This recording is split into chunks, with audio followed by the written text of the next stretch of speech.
Okay, grab a seat. Good evening. Good evening. Hello. Okay. Hi.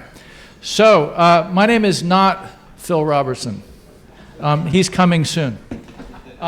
Welcome to the 225th Annual General Meeting of Democrats Abroad, Thailand. I may have my numbers off. I'm not so good at math, but we've had a lot of meetings. My name is Peter DuPont. I'm a member at large, and I'll be your sort of MC and guide tonight. So a lot of you took time off from your busy schedules. You could be home listening to a podcast, listening to terrible news. Instead, you chose to be with us, to be with the community. So some of you are here because you may be curious. Some of you are fired up. Ready to go. Some of you are damn angry. And a lot of you are wondering what I can do. And some of you are just here for a sense of community. So we hope we can help you with that tonight. And you all have your own pain points. For some of you, it's just the sheer corruption. For some of you, it's saving democracy. For a lot of you, and for your loved ones back home, it may be affordability. For a lot of you, and for me, it's sort of fundamental decency and unity versus division. And, we're here today. We're just a group of people who volunteer our time to help Democrats in Thailand and abroad. And you'll hear about that when I introduce Jamie, the chair. We're here to help you. This is our annual general meeting. We're going to share an update on our business and our activities. We're going to engage with you, listen to you, and we're going to try to give you some avenues to act in whatever way you can be helpful, and we'll provide some guidance. Register to vote. Several people have done that already tonight. Getting out the vote, volunteering, and spreading the good word.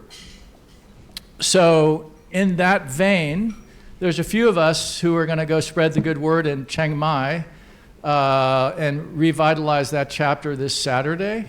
So actually this is Phil is actually, this is a warm-up act. Phil is giving this talk tonight, and then he's giving it in Chiang Mai. So you're his test audience. Okay. So can we advance the slides, please, to the keynote? And then we'll go to the next slide, please. Look at that fighter. Okay. Phil Robertson is going to talk about the fact that we are a democracy under siege and why your vote from Thailand and, Ukraine, Mexico, Belgium, anywhere around the world, and we'll hear about Democrats abroad and what they do tonight, why it matters, okay?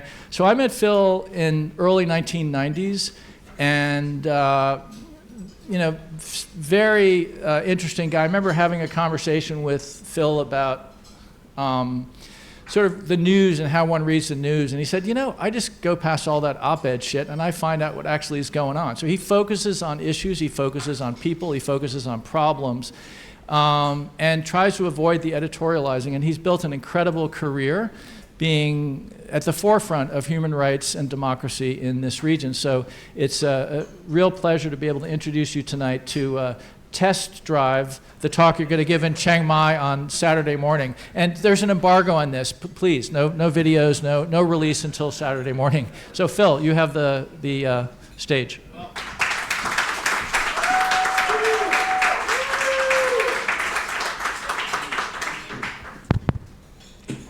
Thank you very much, Peter. And thank you to the leadership of Democrats Abroad Thailand for asking me to speak to you all on this very important night, the annual general meeting. This is traditionally the point where we start to get our act together for the rest of the year. And this is an election year, so there's a lot to be done. So I was in Europe just over the past week, and as I was sitting in the Singapore airport yesterday, I was thinking about what I was going to say to you all. And there were two very distinct defining themes running through my head.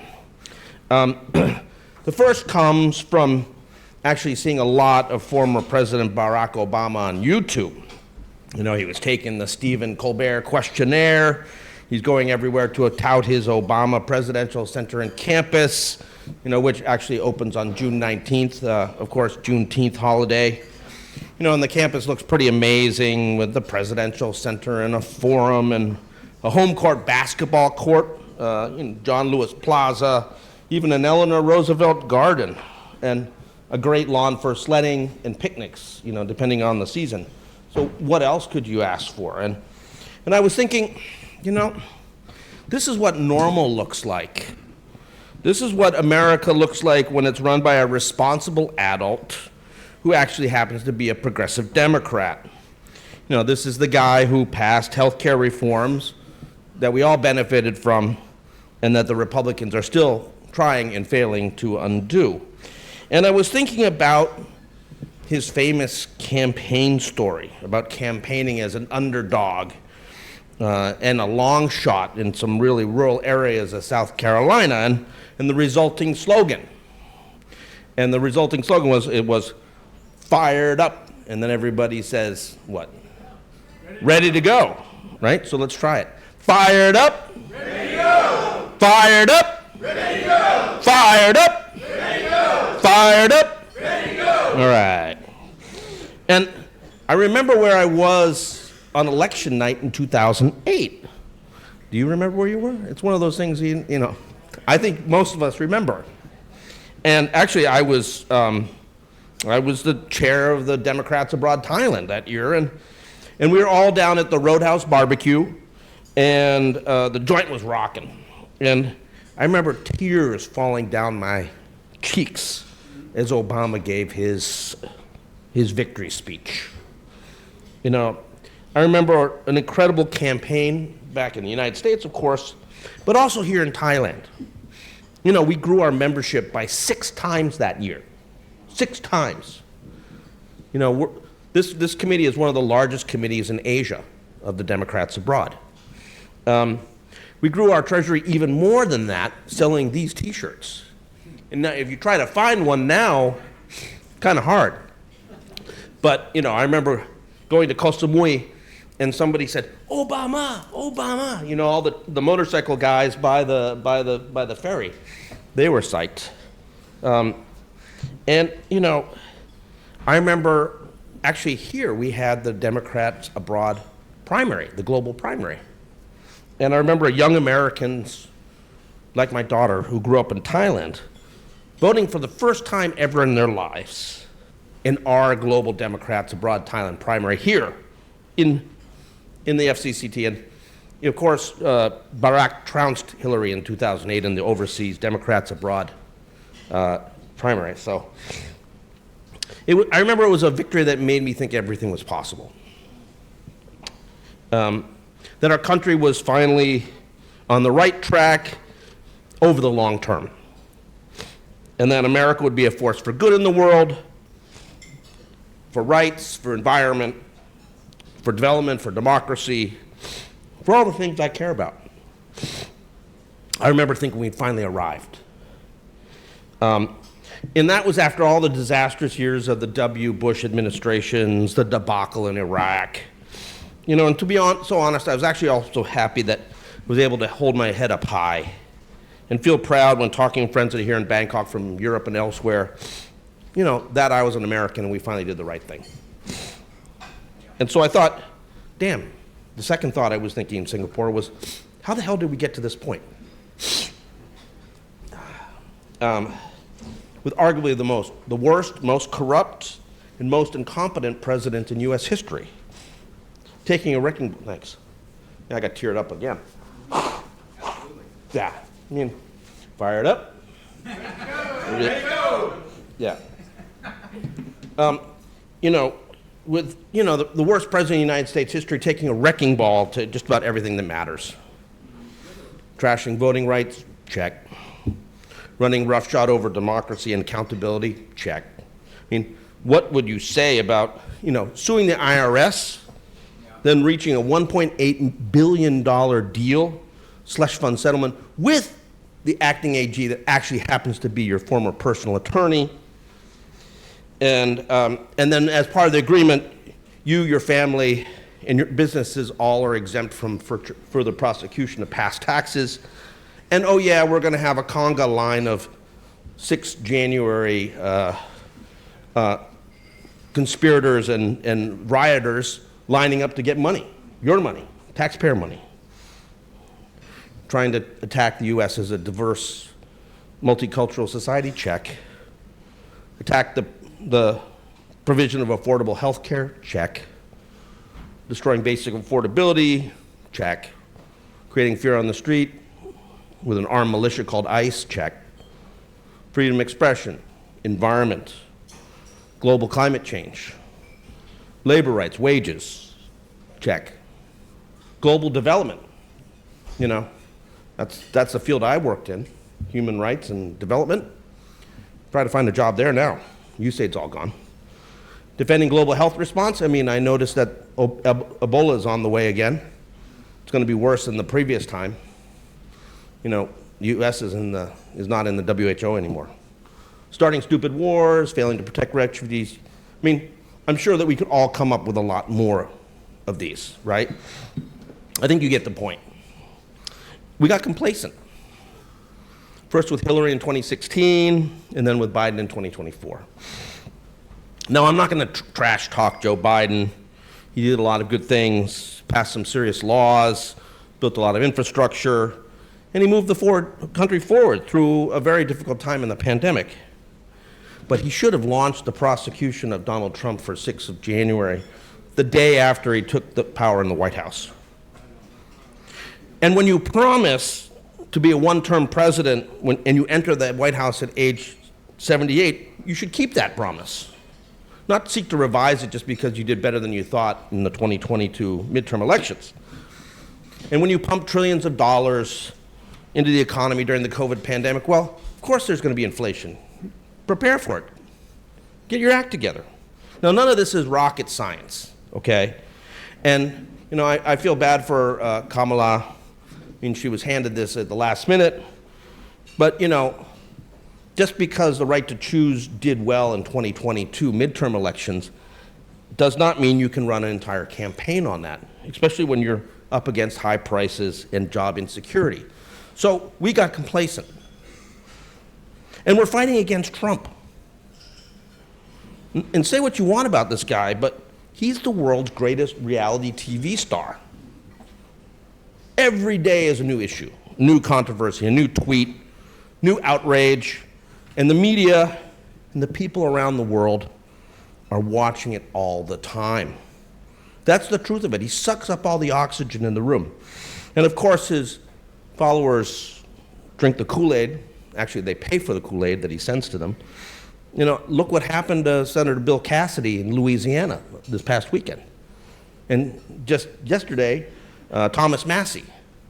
So you cross Trump, and he steamrolls you in the GOP primary. The anti-Trump wing of the Republican Party is dead. It's done. And, you know, we better recognize that there's not going to be any resistance from the Republicans to whatever Trump wants. So we got to move him out of the way. Now, the good news is that New York City Mayor Mamdani has laid out the affordability playbook in the brilliant campaign he ran and the governing that he's done since the start of the year. And, you know, it shows people how to talk about politics that matter to people again. And that's all well and good. I mean, the Democrats across the country are paying attention, and our candidates across the country are taking a page from that playbook. You know, you got people excited about change. My daughter lives in New York City. She was so excited when he won. Amazing. And affordability is what we should be talking about because this is what resonates with the working families in the U.S., and they're the ones we should represent.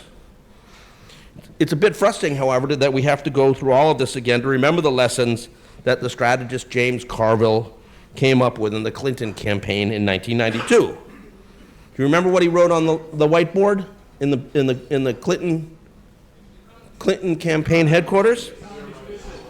Well, there's 3 points. One was change versus more of the same. So we need change. And that, voting for change is important. The second is the economy's stupid. And the third one was don't forget health care. Those 3 things. If we run on those 3 things, we'll win. Now, what I'm worried about, and of course, because I'm a Democrat, I worry, is that we have to earn this, okay? We have to out-organize and outrun the Republicans, and that's where all you come in. We can't be complacent just because Trump was stupid enough to get into a war and can't figure out how to reopen the Strait of Hormuz. You know, costs have gone up, but they can come back down. And the fact is that the GOP has a lot more money than the Democrats. A lot more, to the tune of $600 million, to be exact. It's split up 4 ways between Trump-affiliated PACs. The biggest one, MAGA Inc., appropriately named, is $347 million.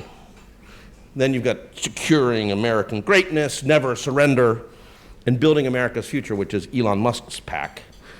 You know, that's an unprecedented amount of money, and Trump has said that he's going to raise $1 billion, so he's still fundraising. He's going to use this not only to try to win the midterm elections, but he also wants to keep control of the Republican Party going forward. And you know what? He's probably going to get that $1 billion because these ultra-rich billionaires, the Silicon Valley tycoons, they want the Trump gravy train to keep going. He was holding an event at his Virginia Golf Club for crypto bros and AI and innovators. Anybody want to guess how much it was per head? $1.5 million to attend a dinner with Trump. This is the pay-to-play administration. And these folks have plenty that they want to pay. And they know if they put the money down, they will get exactly what they want. It's not subtle. This is actually the sort of administration these billionaires want. They want, like, okay, I paid for that, now I get it, right? I don't have to talk policy or argue with your aides or anything like that. You just give it to me. It's pay to play, but also taxpayers have to pay too, as we'll see with the East Wing / ballroom. And all this is happening while the DOJ is investigating our financial side, the Act Blue group. So, bottom line is they have a lot more money. Now, of course, I can read the polls, and the polls look good right now. But we cannot take anything for granted. We really cannot. We cannot get complacent. We've done that before. We need to basically rock it out. So, couple things. I know I'm running a bit long, but the last New York Times poll showed that he has a 37% rating. That's the lowest in recent memory for a president. This is lower than it was in 2018 when we had the blue wave.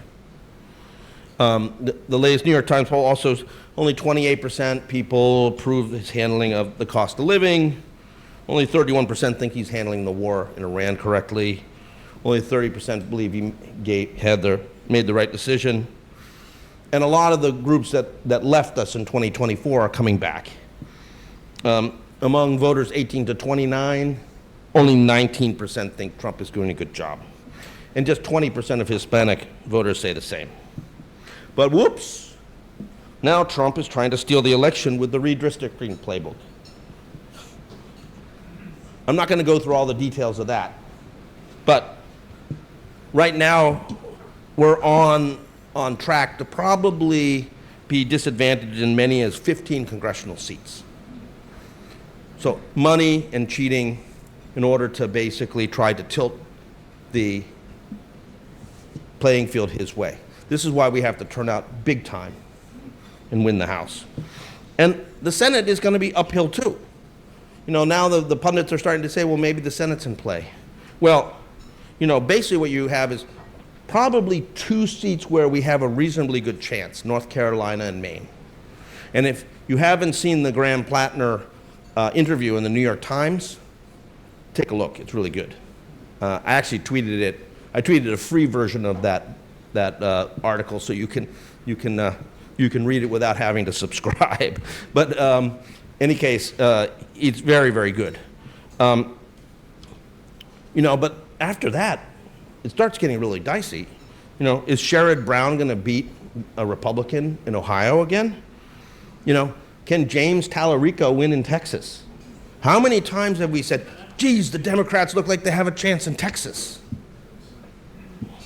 Now, of course, Trump just endorsed, a guy who was basically impeached for corruption, which of course appeals to Trump.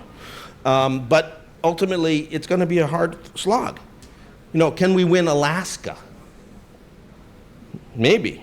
We're leading in some of these races, but we just don't know. We have to have the momentum behind us. So what I would say to you is this.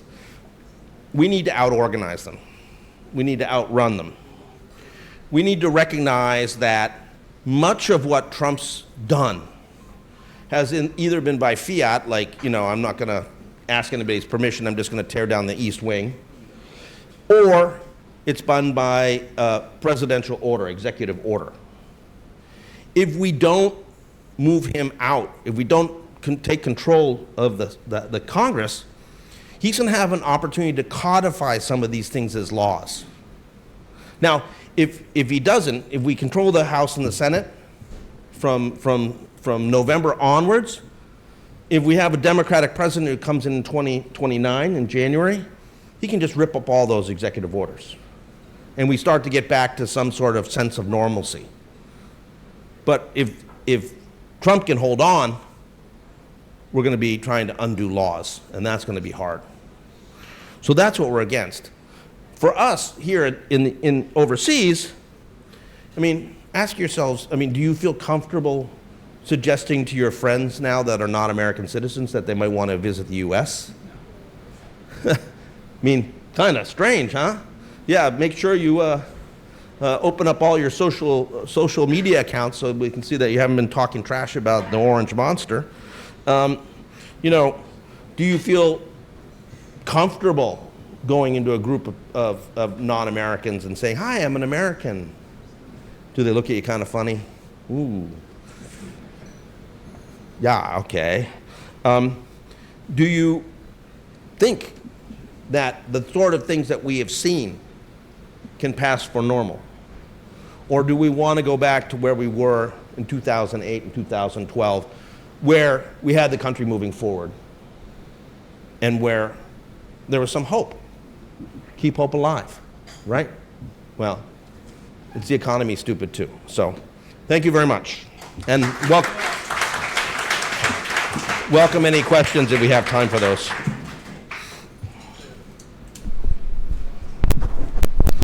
We have time for 2 or 3 questions, if anyone, or comments.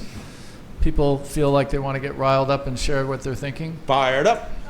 Ready to go. Ready to go. There's a mic. You can come up here. Wait. Shanna, we will come to you. Okay, there you are. Okay, Phil, I might be slightly active on social media and slightly critical. And one of the things that I've read is that a lot of these posts that you see on Facebook and on social media aren't actually from real people. So it looks like the support for Trump and his policies is greater than it really is because of a lot of is paid Russian trolls and bots. So what do you think about that? Well, it's very interesting that you raise that issue because I'm actually doing some research about disinformation in Thailand at the moment for a client I cannot name. And I think that, it's very clear that content moderation for Facebook, X, and others has gone right out the window. And in fact, Meta basically announced within weeks of the Trump election 2024 that they were basically ending fact-checking in the United States. So it's very possible that some of this is, in fact, bots or media or trolls or disinformation, or as the Thais call it, IO, information operations. This is the new vocabulary in Thailand, IO. But we can't be complacent. We have to assume that that either someone is doing it, it's organic, or somebody's paying for it. But in either case, they have a lot of money. They have a ton of money. They have a $600 million fundraising advantage over us at the moment. I mean, I was looking, the Republican National Committee, cash on hand, Republican National Committee, 116 million. Democratic National Committee, 4.5 million. Okay? So, you know, I mean, the rich guys have already voted with their pocketbooks and their purses. But, you know, we have more people. We have to out-organize them. And if that means, you know, exposing some of these bots, that's fine. But, I mean, really, the thing that we have to get voters to the polls. And the great mystery, I mean, in various different states, especially competitive states, they basically sliced and diced the voters down to the last minutia, you know. They know how you voted, they know what your preferences are. Guess what? Overseas Americans are the great mystery. Because in many cases, we don't vote. And they can't keep track of us, they don't know where we are. We need to show up big time. Because when we do, we basically, we are the margin of victory in some of these races, particularly House, Senate, and down ballot. And that's truth, that's not fake news. No, that's not fake news, that's true. Any other questions or comments? Then we're going to move to the business of the meeting. Anybody want to share some thoughts? Yes, sir.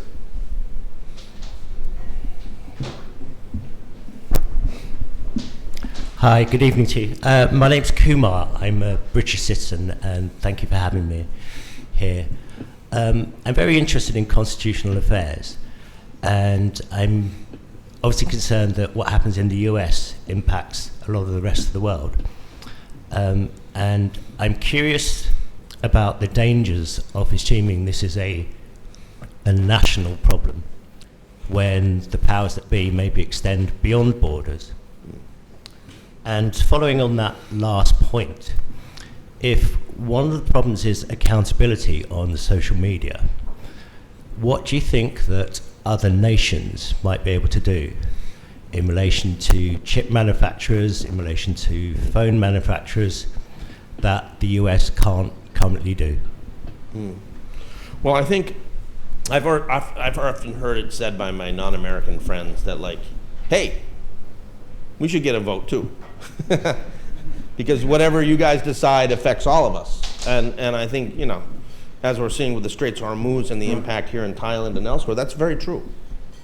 You know, Trump does some sort of shit for brains thing, and all of a sudden the whole world bleeds.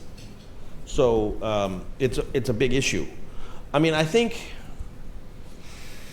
what the international folks do, and you know, on social media, I'm not sure how much is I'm not going to use fake. I use the word disinformation. I'm not sure how much is disinformation, and how much is real, and how much is organic. You know, like, you know, I mean, there certainly are these MAGA folks on Twitter. They love that place.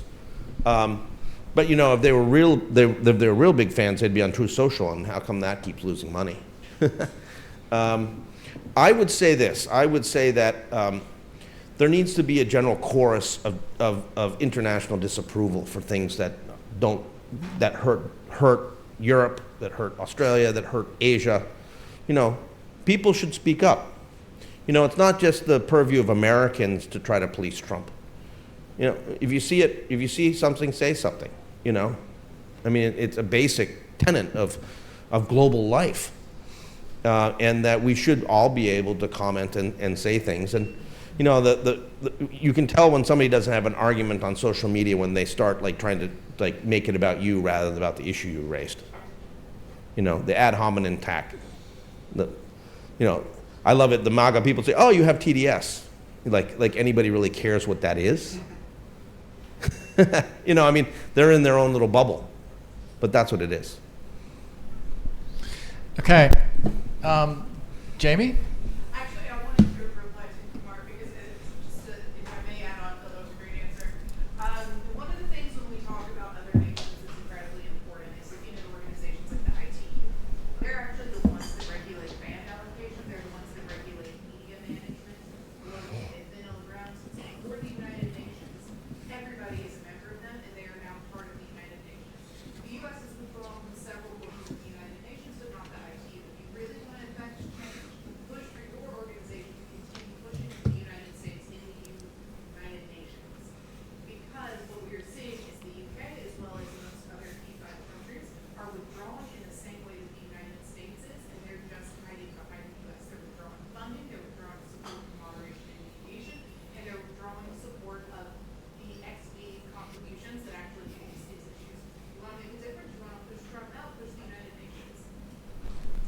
Okay, with that, thank you, Jamie, and actually that's a nice segue. But first, let's give a hand to Phil for sharing his time with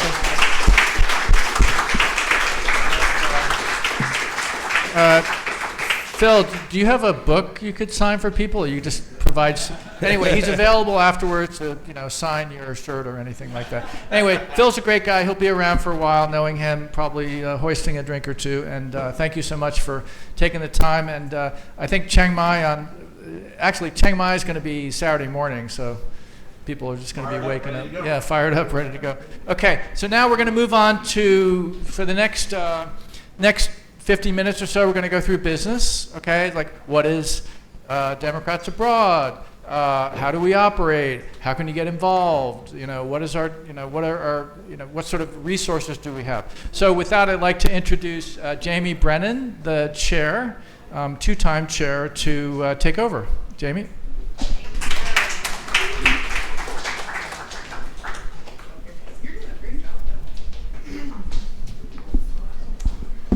Hello, everybody. Harold, do you have the clicker? I'll come get the clicker from you. Sorry.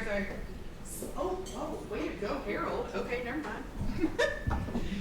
Harold is our first vice chair and is excellent. So, yes, I am Jamie. I am your chair. So nice to meet you all. For those of you who I have not met, it's a pleasure to meet you tonight. And for those of you who know me, welcome back. It's great to see you. So tonight we're going to do an introduction of the executive committee. Of course, we're going to do the approval of the minutes, our financial report, our secretary's report, and most importantly, what we're going to talk about is the voter registration drive. I know, you said, what do? We get people to vote. And one of the great things that I'm going to say that's going to be really unpopular for a moment, but bear with me, is that we register people even if they're Republican. You want to know why? Because you guys registered me as a Republican when I moved to Thailand, and I'm now sitting as your chair. You never know why people register the way that they do. I'm from the great state of Alabama. I registered as Republican because you have more impact in the primaries as a Republican than you do as a Democrat. I am now a proudly registered Democrat, but we register everybody, so if you'd like to help get people registered to vote, and then convince them that democracy is the best way forward, please listen to our talk. Then we're going to go over volunteer engagement, of course, our closing remarks and networking. I promise some of this is going to be really boring, but we'll all get through it together because our bylaws say we have to. Yeah? Okay. Could we click over the next slide, please, Harold? So, next slide. What I just want to remind everybody about is why are we here? To get people to vote and to have a community. Overall, this is what our mission says, is that the purpose of the organization shall be to advance the interest and the ideals of the Democratic Party of the United States and Democrats abroad, as stated in our charter. What that really means is that our goal is to continue to be the voice of democracy, whether we're at home or whether we are abroad. We are the voice. We are the voice in the night right now. So be loud and be proud. All right, next slide. Our real quick update, and then I'll turn things over. These are our minutes from the last meeting. They'll look real similar to our agenda for today. Last year, we had our elections. That is why I'm standing in front of you now and why you will meet the members of the ExCom in a minute. I need everybody to approve or disapprove these meeting minutes. However, this is a wonderful parliamentary procedure, so I'll say, does anybody not approve the minutes? Please raise your hands. All right, by abstention, yes, the meeting minutes are approved, and the crowd goes wild. Okay, next slide, please. Our real quick update. So you're going to get board reports from everybody that says what's going on with our group. This is all very important so that you know, not only, as Phil said, are we back behind the GOP on our fundraising, but we are not as flush as one would like to see. And that money pays for events like tonight and other community building and voter registration events. So please feel free to listen to Barry. We're also going to give you opportunities to volunteer. Some of our wonderful volunteers, including all of us who sit on the board as our volunteers, have helped to put this event together. Are you mad? Are you mad? Are you proud? Are you ready to be loud? Be a volunteer. That's what I like to hear. Get ready to volunteer. There's so many ways you can volunteer. You can be an armchair activist. You can sit at home and call people around the world to make sure that they understand how to register. You can help people register to vote from a coffee shop. Whatever your level of desire to be engaged in, you can engage in that. We have some upcoming events. And then, of course, we're going to start by talking about how we win in 2026. When I put this slide together, Phil's speech was at the end. So we've already covered the winning in 2026. So what I'd like to do now is actually introduce everybody who's on the XCOM. So if you're on the XCOM, please stand up for me. We'll start with Charles Ashley, who's actually not here tonight. He's in Japan. We appreciate him nonetheless. But for those of you who are here, I'll pass the microphone around so that you can introduce yourselves. Peter DuPont, member at large. I'm Tim Cassinguay, member at large. Mark Yang, one of the vice chairs. Brett McHarg, I think one of the other vice chairs. Tom McInerney, legal counsel. Barry's behind you. Barry Satz, treasurer. Don't you love this old technology? Michael Rainkamp, secretary. And I'm Harold Hibbert. I'm the first vice chair and a California voter.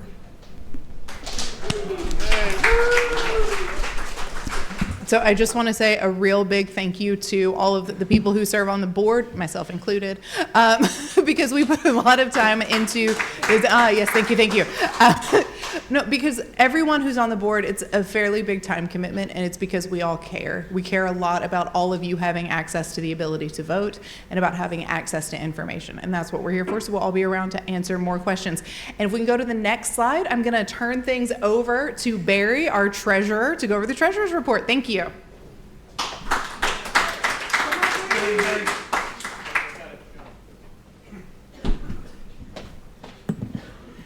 Good evening, all. My name is Barry Satz, and I've been Democrats Abroad Thailand treasurer for 3 years now. DAT's cash balance, as of today, is $4,842, consisting of about $3,450 in our Chase Bank sub-account, with the remainder in our local K-Bank bot account. This is down from our cash balance of about $5,800 at last year's AGM. Our revenue since last year's AGM was about $1,400, including a $300 grant from Democrats Abroad Global for helping to revitalize the Hawaiian chapter. We may receive grants in the future from DA Global for similar efforts regarding Chiang Mai and other locales. Revenue is down $1,400 versus $4,500 due to this past year being a non-election year. Revenue is from cash donations and t-shirt sales. We do expect revenue to increase as the midterms near. Our biggest expense is for events such as this one tonight, primarily for room rental. Online advertising is our second biggest expense and is expected to continue until the election. Tim, our comms expert, will provide more details in a few minutes. It is very easy to make contributions to Democrats Abroad Thailand, one-time or recurring, via our website using a credit card or PayPal. Just scan the QR code with phone camera and scroll down. You cannot use your local bank transfer scanning tool, but Thai credit cards are okay. And at the top of the steps here at FCCT, don't forget our beautiful Democrats Abroad Thailand t-shirts. 100% cotton, US sizes, assorted colors. Yes. Yours for just a $25 donation to DAT. Patty, managing the table, will be happy to assist you. And if you do have, hi Patty. And if you do have, yes, you can give more. And if you are having any difficulty making that transaction, it can be a little bit gnarly at times. I'll be there to help you or somebody else. And one last thing, there's lots of pizza up there, so please get some if you're still hungry.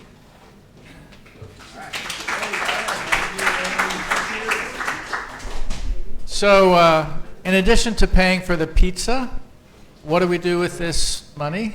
It actually costs money to rent out this venue. We're spending some money to rent out the venue in Chiang Mai to get people together. We use it to get out the vote. We use it to basically sort of make things happen. And what happened, like Phil mentioned that he was the chair during the Obama election, and that was an incredibly exciting time. I was the chair after him, and back then we used to pass around a cardboard box, get a bunch of cash, and put it in somebody's bank account. We're much more advanced. As Barry said, what's happening is the money you put in is a donation, whether you buy a T-shirt or whether you make a donation that we can use effectively here in Thailand. We just can't hold it in cash in a Thai bank account. So I hope that's clear. And now we're going to move on to the Secretary's report, Michael Rahenkamp. Michael.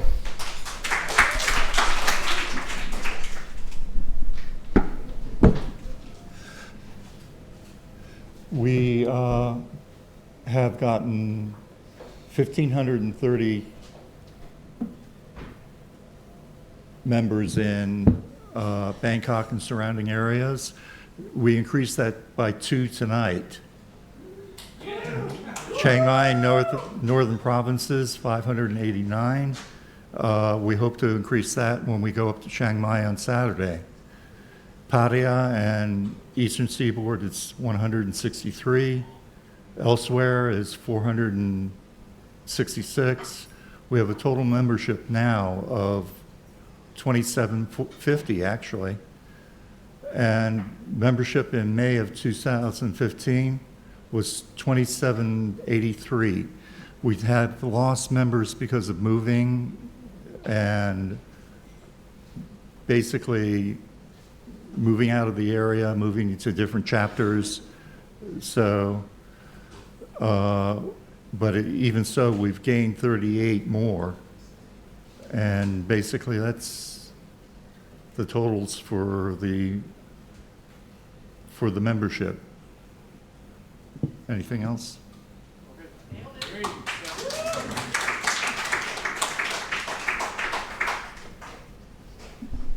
So Phil mentioned that during his tenure, through the greatness of Phil Robertson, membership went up 6-fold.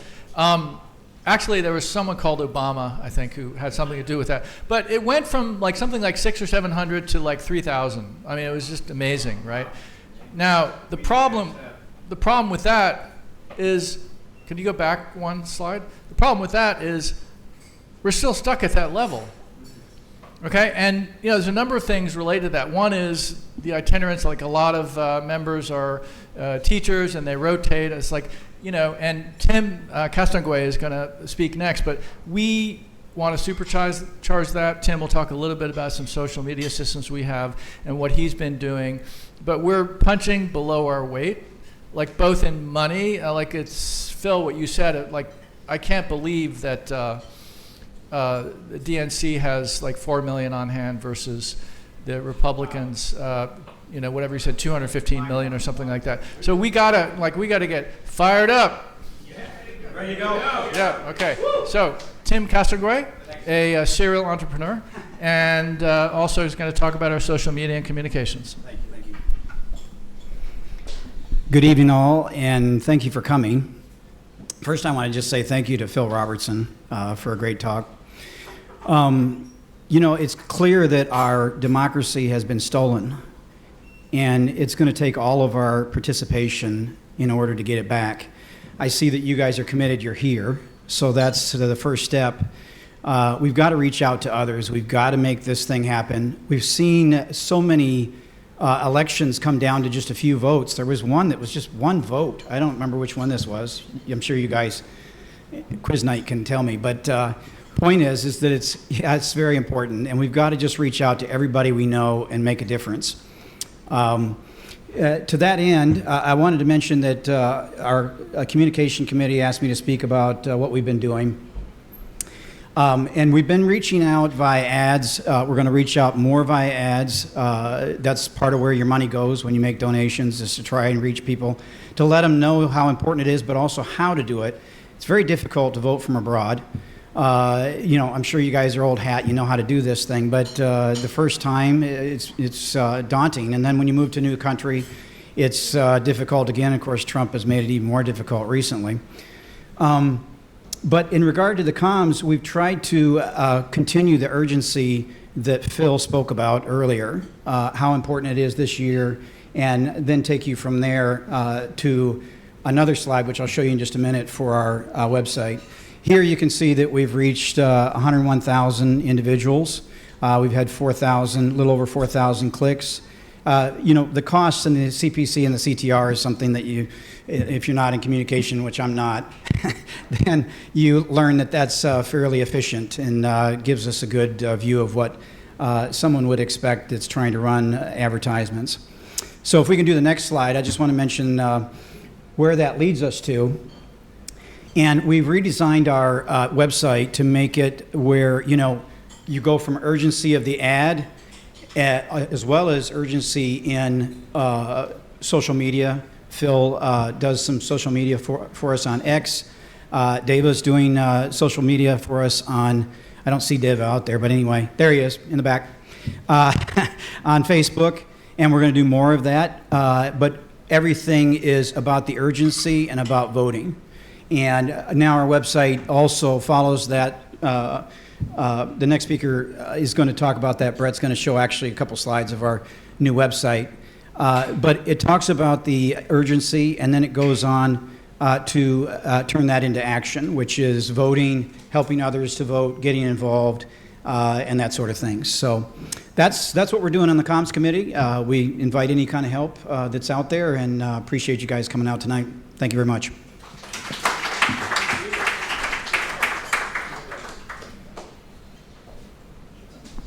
So Brett McHarg will take over. And Brett, this is your last public engagement in Thailand, is that correct? You tell us where you're going. We need a mic here. Barcelona. Oh, wait. Hello? Can you hear me? There we go.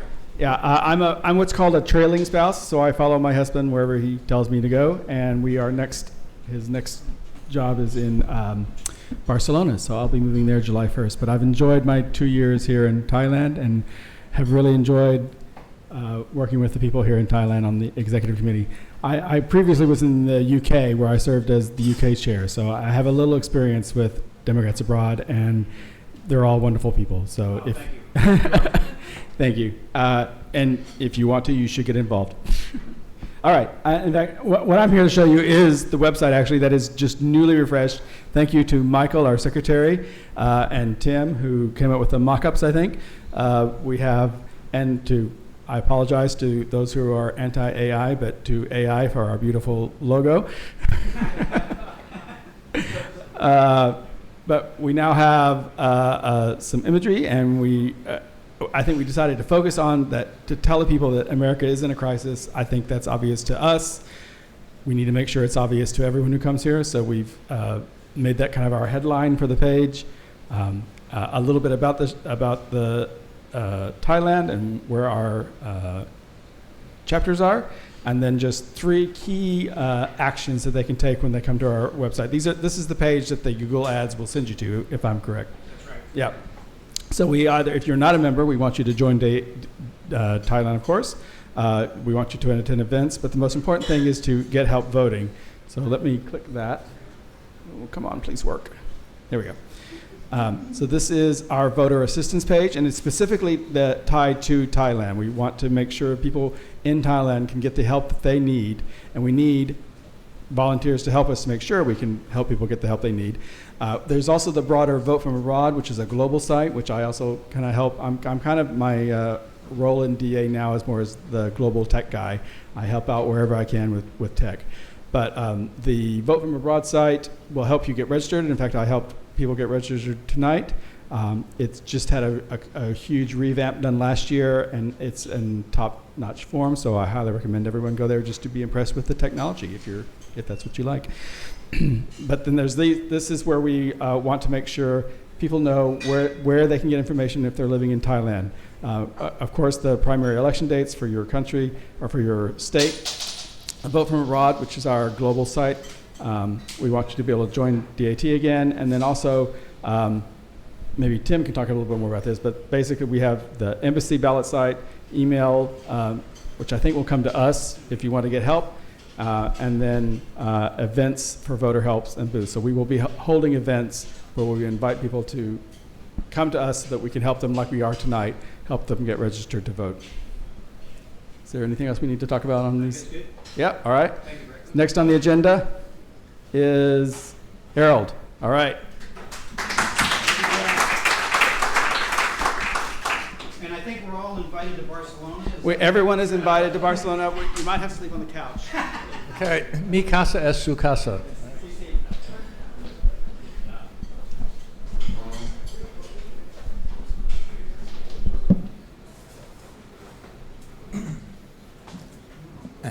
Okay, good evening, everyone.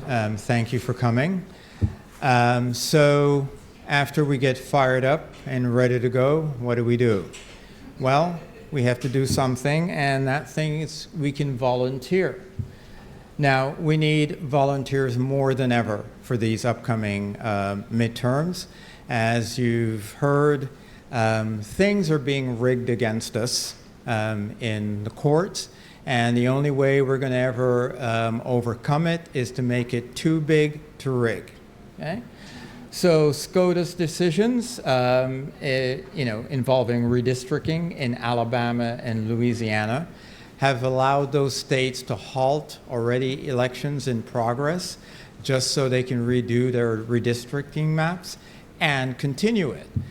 Now, that just seems a bit ridiculous, particularly when you consider there was a previous decision in Alabama, which was handed down in, I think, February of 2024, but the Supreme Court said that that was too close to November, so therefore they still had to use the Alabama maps, which were declared unconstitutional. But 2 years later, this is their thing. You can actually halt the election and continue. So to say that their behavior is shameless is an understatement. But don't despair.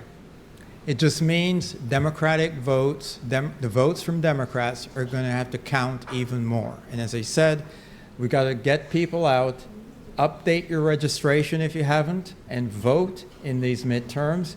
Encourage friends and relatives to do the same.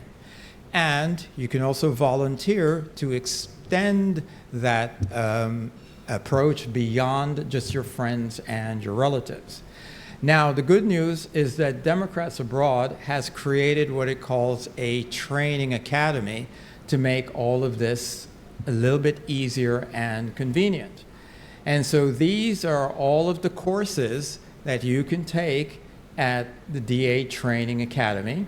So things like the community outreach, that will help you learn how to organize and put on events like this and how to MC those events. They will help you with that, with resources and also examples. If you're really a glutton for punishment, you can do the Roberts Rules of Order. Take that class. But we'd like to focus on voter assistance, because that will help us most going forward for these midterms. Now, DA is also putting its money where its mouth is.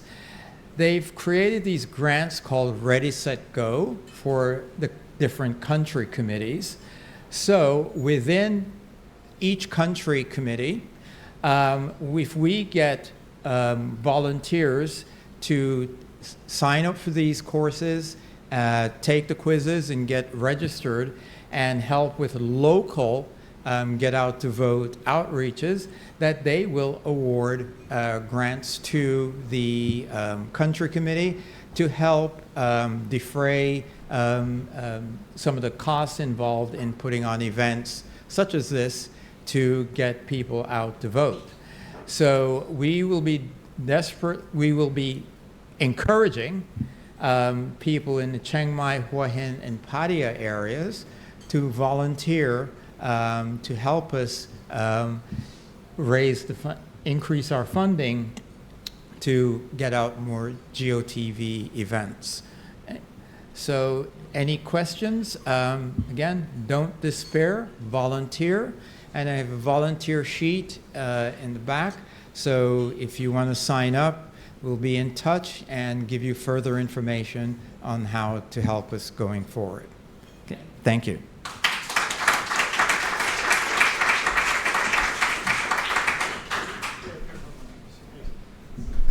So we're near the end of the meeting, and we have time for Q&A. I mean, there's lots of probably AMA, ask me anything if you have questions. No question is out of bounds, right? And but any questions for Harold on? Oh, and I forgot to say, I mean, Harold really impressed me. Harold is one of the AGM, a citizen volunteer. So Harold is a medical doctor, also an entrepreneur. He recently received funding to help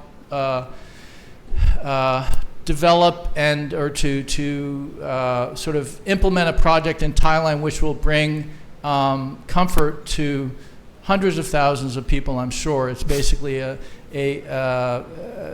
treatment that will take care of bed sores and burns and severe sort of traumatic injuries. And a very impressive guy, so he does this in his spare time, as you know, Jamie and Tim and others do. So I just wanted to emphasize that.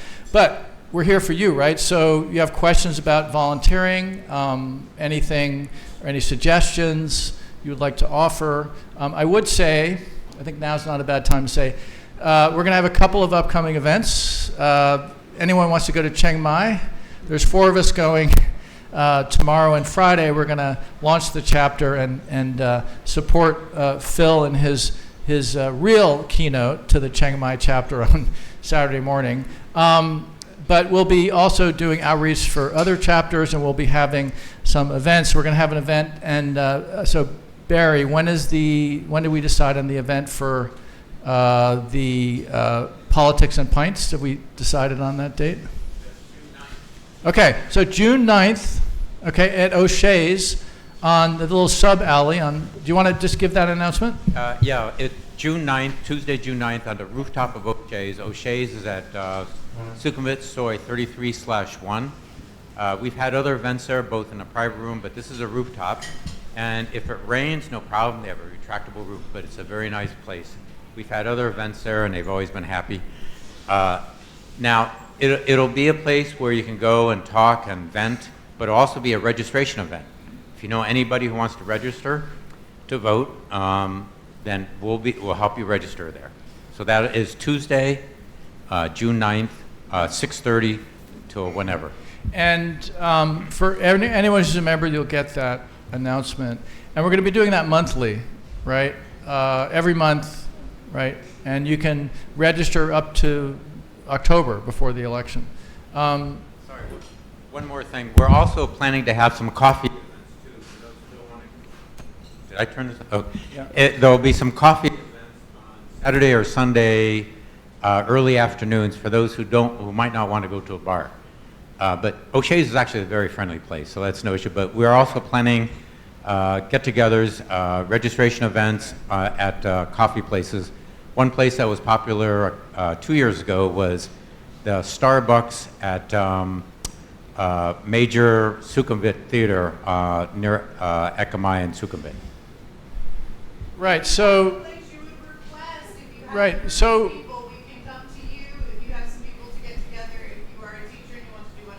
Right. So, you know, the only way this works is not just like 8 of us saying we're going to do something at O'Shea's. You can do it anywhere. You can get trained. As Harold said, you can actually get trained, or we can provide people to come. So we really need to basically, you know, get our membership up to 6,000. We need to have these regular events, and we need to answer the question, like, how do I vote? Like, what do I do? How do I register, right? This is the main question that most people have. Peter Fishbach, very famous in the lore of Democrats Abroad Thailand. Your question or comment? Comment, really. The voter registration is the thing. That's it. That's why we exist. Everything else is wonderful. More members is good. But by the way, the greatest source of membership in Democrats Abroad globally is from votefromabroad.org. People registering and saying, yeah, I will sign up and become a member. There's a disconnect, though, that happens, and I sort of see it very often where here we are talking about you got to register, you got to volunteer, but where the rubber meets the road is in all of you, or at least some of you, actually going through the training that Harold talked about, learning the nuts and bolts of registering voters and getting them to request their ballots, and how to follow up, and then how to vote the ballots when they get them in the email, and how to return them. And there's a lot of detail. I would say that anybody who is even partially OCD is really well suited for this function. It's something that, once you start doing it, it's incredibly satisfying. It sort of feels like you get to vote twice, because here you are helping somebody, cast a vote that they wouldn't have done otherwise. And, a lot of people will vote that aren't necessarily going to join Democrats abroad, but that's okay. We want independents, we want disaffected Republicans, we want, of course, Democrats who are maybe not joiner types, but getting that to happen really takes effort. It means having regular events. It means somebody who's willing to say, yeah, I will be at the Obon Pond at such and such, every Sunday from 2 to 4, that kind of thing. And it's not just talking, it's actual doing. I would also suggest that maybe Barry be willing to fund, or the Treasury would be willing to fund maybe a couple of printers that could go to these different events, because we found that very often people are technically challenged. Some of us, whether it's because we have sort of aged out past the technology, or whether it's because we just were not that good at it, need some help with that. So having a printer and having a laptop there, those are things that I think are really worth spending a little money on to facilitate actual voter registration activity. So I would really, really encourage you. Oh, one other statistic that you may not know. Of eligible overseas voters, less than 11% vote. Okay, so we've got a lot of, yeah, that's a really shitty statistic, but that's the truth. So we need to really improve that globally, but we can do our part here in Thailand. There's thousands of Americans in Thailand, eligible voters. So I would encourage you to actually not just talk about it, but do the training. It's not hard. It takes maybe an hour or so of your time to go through all the little PowerPoints and videos, do the little quizzes and get certified, so that you can then put your hand up and say, yeah, I'll go to this cafe and I'll help people register on Sunday the whatever, in whatever place, whatever month. Really, given the timing of it, really September for us is, starts to be crunch times. So we got to start doing this now, because after September, ballots may not get back in time. As was being explained, it's not an easy process always to get your ballot back. So, for us, Election Day is really October. So we need to get people wrapped up now to register, request ballots, get their ballots, return them. That's it.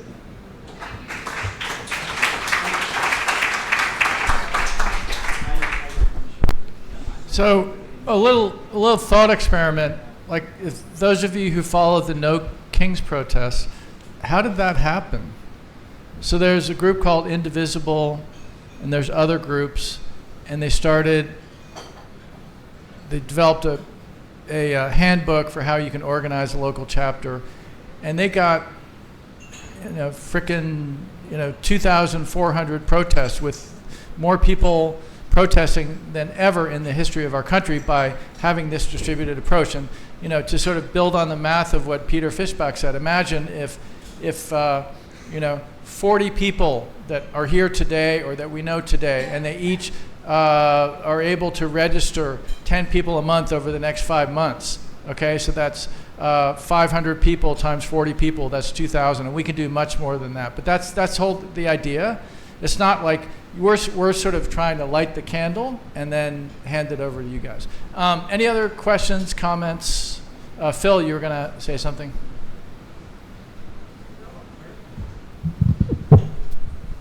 Yeah. Thank you. I'm looking forward to going to Chiang Mai. That's going to be fun. It's one of the oldest chapters of Democrats Abroad. Democrats Abroad has traditionally had Bangkok, Chiang Mai, and Pattaya. And I know also that the Pattaya chapter has become a lot less active than before. So I'm wondering also if we're going to, at some point, organize some event down in Pattaya to try to do something similar to what we're going to try to do in Chiang Mai, which is, get new leadership and get the chapter up and moving again. Yes, and you will be a part of that. Okay. Thank you. Well, no, but I mean, I was just saying. No, it's- we're gonna rekindle that. Yes. Okay, good. Yes. In June. My name is Jackie Bongwright, and I am a member of Golden Years and also Kindred Spirits. So we hold luncheons and dinners and many other events. So I need one or two of you to come and help me register people to vote.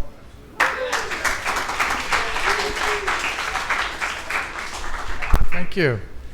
Any other volunteers to help spread the good word? Yes, sir. Just a quick question to Peter. Has there been any significant change in process since 2 years ago? Only in that Democrats Abroad have made it easier because our website has gotten slicker and more information, easier delivery of the information that people need. On the flip side, it's gotten a little bit harder in that some states have put in more restrictions in what they force you to do. But on balance, the process is pretty much as it was last time I helped you vote. Great question and good answer. Brett, are you just opining or just crossing your arms to look wise? Yeah, okay. Any other questions or comments? Oh, Harold, there is a volunteer sign up. We didn't want to have you feel pressured, but you should feel internal pressure to volunteer, and you're welcome to sign up at the table at the entrance. And we're not going to hector you, but we will contact you, and we'll follow up with you and help you figure out how you can help support the cause. Tim. Sorry, just real quickly. Thank you. We also have a couple WhatsApp groups that I just wanted to point out real briefly. Again, Deva has helped us to do this. I'm not sure if he's still here. He has a daughter at home, yeah. But you folks can click on this when you leave easily. The first one, let's see, which one is the first one? I haven't looked at this. American Voting Assistance. All this does is give folks the opportunity to find assistance through WhatsApp group, which is very valuable for the younger folks. Not me, but still. And then the one below that is Blue Wave Thailand, and this is a WhatsApp group that we've kind of created for everybody to communicate with each other about the election that's coming up and so on and so forth. So you'll see this at the desk in the back and also on some of the tables here. So very easy. Click on the QR code, whichever one you're interested in, and we'll go from there. Thank you. Yeah, so instead of just doom scrolling on some aimless, wandering through nowhere land, you can actually go to some of these really cool Democrats Abroad WhatsApp groups. And there's a lot of whinging going on. That's true. But there's no, on a daily basis. But, there's a lot of, like you mentioned Deva, who's doing the social media. There's a lot of really practical discussions going on. Yes, ma'am. This may be a little bit of a vague request. I'm not really much of a politico, so I don't quite know how to frame it. But I know a lot of Americans, like most of you, all over the world, and I know many more people that don't vote than do. And everybody agrees they don't like Trump. But if you ask them who they're going to vote for, frequently it's not necessarily for the Democrats. It doesn't equate in their mind. And I mean, most of us can see the danger that Trump presents. But that doesn't seem to always be please don't take my phone. That doesn't always seem to be a motivation to get people out to vote for the opposition. They're not always the same thing. And I realize, like in a midterm, we're not dealing with an easy messaging like you are with a single presidential campaign. You're dealing with all different candidates in different states. But I think if we had a very clear, positive message for us to be able to give to people, rather than saying, oh, well, yeah, it's all bad, and here's all these reasons, and here are these websites where you can go do it, to at least begin the conversation and get them involved, I think it would really go a long way, because we're very focused on the logistics, and as you've shown, this is our remit.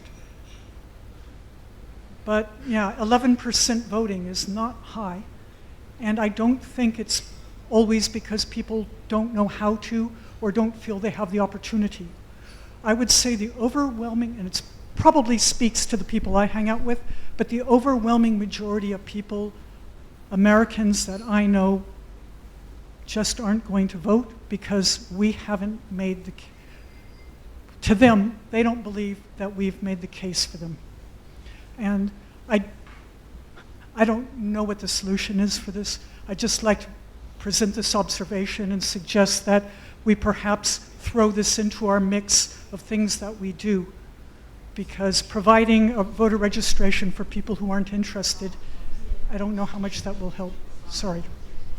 Yeah, great point. Thank you. Yeah, people have to be, I think people have to be for something and not just against something. So we have the wonderful woman over here who invited us to come spread the good word at your networking event. Anybody else have any networks we can spread the good word through? You can talk to us now, or you can come talk to us afterwards. It's really all about networking. Michael Marsh, a man of many talents. I did want to say, like, in this vein of talking about like who we are, Tim is a serial entrepreneur. He's started and failed and probably mostly succeeded at a lot of businesses, and mainly in Texas, but amazing guy. And we're sharing, and these are the type of people, like innovators. And the reason I thought of that is Michael Marsh is also an entrepreneur and an actor and a man of many talents, who is former Democrats Abroad chair, if I remember correctly. Yes, anyway, I just wanted to introduce you, Michael. Thanks, Peter. One other volunteer opportunity that was not mentioned, and it's fun as we get closer to the election itself. Democrats Abroad Global has a very robust, user-friendly phone banking app, which everybody can use all over the world to get out the vote. Registering folks is critically important, but registration is not enough. You got to vote. And as we get closer to the election, every one of you who has any little bit of free time, 15 minutes a day, 20 minutes a day, 3 hours a day, as much time as you have, can get on the phone, get on your computer, and for free call members of Democrats Abroad all over the world and encourage them to vote. And they have often targeted campaigns focused on critical battleground states. You can work at any time, day or night, because we have global time zones to target. And it's a fun and extremely, extremely important way to contribute, to get out the vote as we get toward the election. So keep that in mind. And You're welcome. And Michael, that's a great point. Despite this outdated technology, I remember back in the days of 2008 and 2010 and 2012, we'd go to Peter Fischbach, also an entrepreneur, an IT entrepreneur. We go to his office and we'd have printouts, and he'd hand us a printout. Sometimes we'd go to coffee shops and we'd have to sort of, basically the addresses of all our members and the phone numbers, and we do phone banking. It was all physical, okay? What Michael said is just, that was, 15 years ago. It's much more distributed, much more accessible to be able to do that. And imagine we get 500 people, and each people convinces 10 people to vote, because it's tough. Like, any of you ever done that? It sort of sucks in a way, but like Peter said, it makes you feel like you voted twice or thrice, because we're going to cut that from the tape, but because you're able to you basically convince people like, oh yeah, I could have done that. Oh, thank you for reminding me, right? So that's the way it is. Right? And people are they're busy and they have other things to do, and it's a really powerful thing. And the fact that anyone can do it any time virtually is amazing. So thank you for raising that, Michael.